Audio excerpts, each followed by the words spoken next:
Hello and welcome to a new exploring video from here in Whitehaven, where we're on the search for the remains of the Corkickle Incline, or Corkickle Brake as it was also known. So the incline was part of a short branch that opened in 1881 for the Whitehaven Colliery Company to serve its Ladysmith pit. The branch would leave the main Cumbrian Coast railway line between Mirehouse Junction and Corkickle Station and run as far as the bridge that carries the B5345 over the route. The incline would fall out of colliery use by 1932, but by 1953 would be handed over by the National Coal Board to Marchon Products, who had developed a factory on the site of the former colliery. They would keep the line open until 1986, when it would finally close.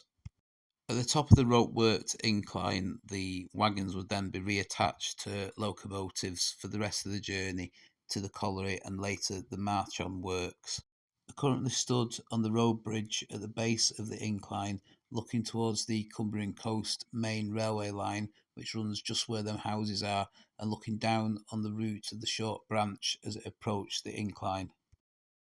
So the section of track bed that we're going to follow in this video is marked in red here, which is basically from the B5345 up to the Marchon site.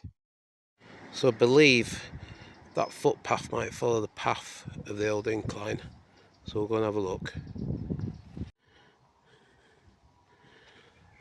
If any ideas what that is, please put it in comments if it's related to the incline or not. So that's the Howgill Adit. I think it was built to start with to serve local mines. So it's obviously for the gases, I think, to escape.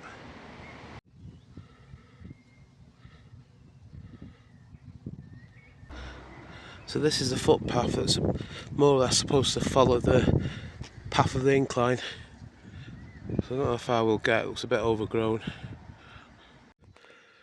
So that's possibly the line of the railway line on the other side of the fence. Path seems to have opened up a little bit. So I don't know if this is it or not, to be honest, because it only went out of use in 1986. So if it is, it's got very overgrown in 40 years. But we'll go back to the footpath and see how far I can follow it up. To be honest, I've not got much further. It's impassable again. For a public footpath, it's not really right, this. But this is definitely the incline, I would say, and it is going up a steep gradient. So that's quite disappointing, really. The incline's about 500 yards long. Probably got about 100 yards along that path. It just became too overgrown. We're going to have a look at the next, sort of the top of it, and just see if there's any access down from that end. So I was not lost. I've went up to Lakeland Avenue, which is the top of the incline, and I managed to find my way probably 3/4 of the way down. The footpath that I was on before is just in front of that railings there. It's clear at this point, but it was inaccessible. I don't think there's much beyond here now if I went any further back, so I've just got to go all the way back up now. But I noticed on the way down quite a few bits and pieces to show you. So we've got some concrete duct in here. Looks like it was probably for cables. Lots of original fencing as well.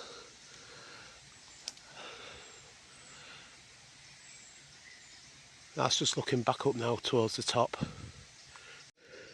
So there's some metal work down there, which it's too wide for rail obviously, but must be connected to the rails. Down here there is a tunnel that I know goes underneath at this point. This was for a tramway that served a brickworks that was in this area. I think it connected it to the clay pit, but it can't get down. If the path had been accessible, probably would have got access down to there. So it looks like the footpath's been used at some point because there are steps down there. That's the other end of the tunnel for the tramway for the brickworks. And I think the quarry was in that direction. Got metal sections for the bridge carrying the incline over the tramway.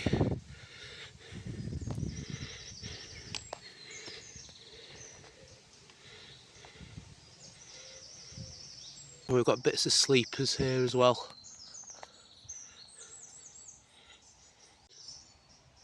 So you can just see how steep the Corkickle incline is. I think it's 1 in 5, 1 in 6.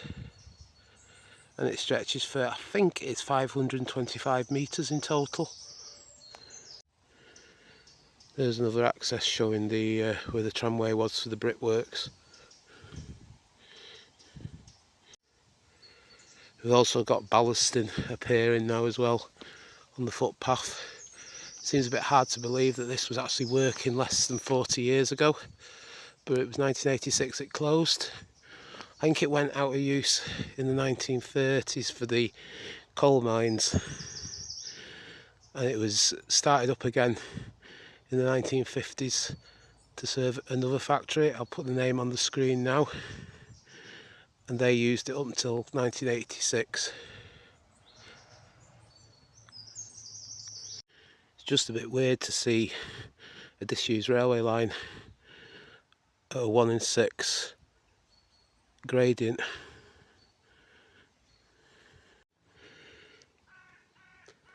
We've got a pile of fittings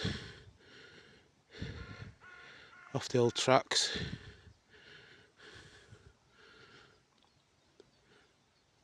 A couple of track seats.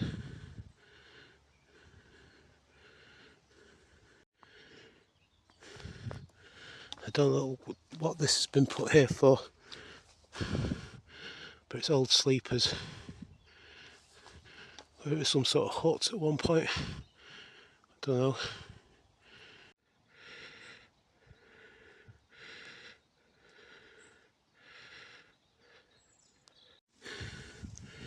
Just go off the main track bed. We've got a retaining wall here that was the incline's built on. You might get some impression now as to how steep this actually is, but we are getting towards the top now. Got some original fence posts and fencing.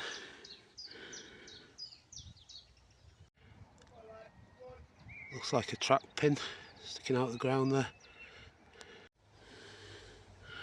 So there's a view down over Whitehaven.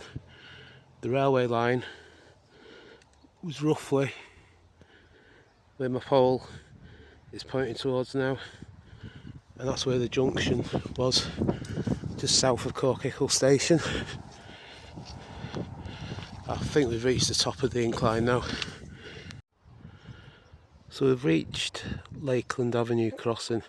This is roughly where the winding house was. Don't think there's anything left of it today.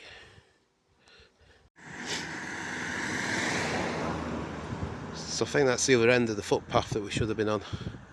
Anyway, this is Lakeland Avenue, and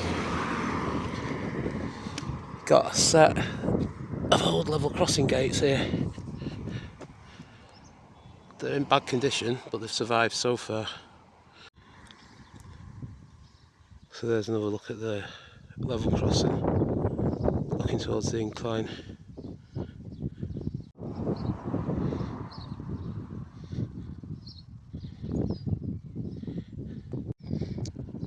So if you go across Lakeland Avenue, got some more original fence posts, but we've got a continuation of the track bed down towards the collieries. It's not really worth following that down because it's just another section of disused railway. looking at the banking on either side. Anything that survives probably been buried underneath that now. But we'll go and have a look at the bridge up the top there.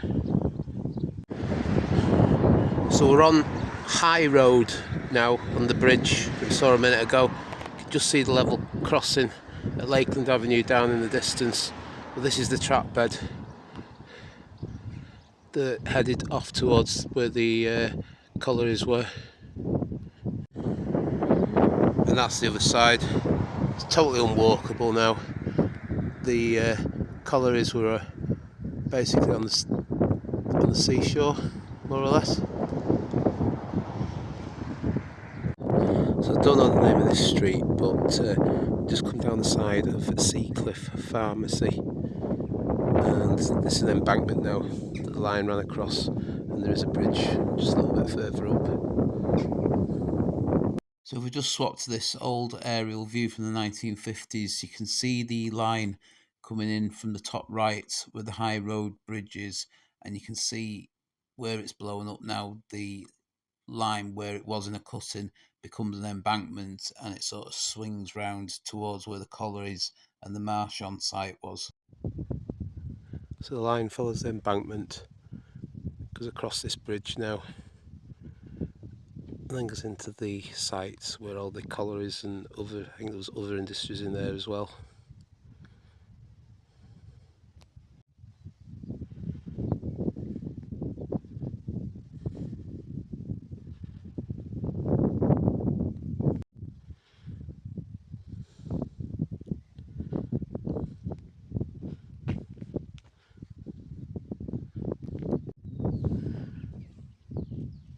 Just another look back at the bridge and the embankment. Bit of a retaining wall. The embankment's levelling off now. We'll just have a look up here just to finish the video. So I've actually got a very short stretch of track that's visible. So this is basically the track bed. You can see the embankment curving off to the right.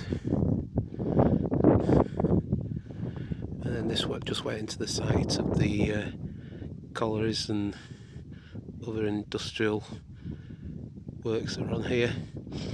So I hope you've enjoyed the video. If you have, please give it a like and subscribe to the channel. Thanks for watching, and I'll see you on the next video.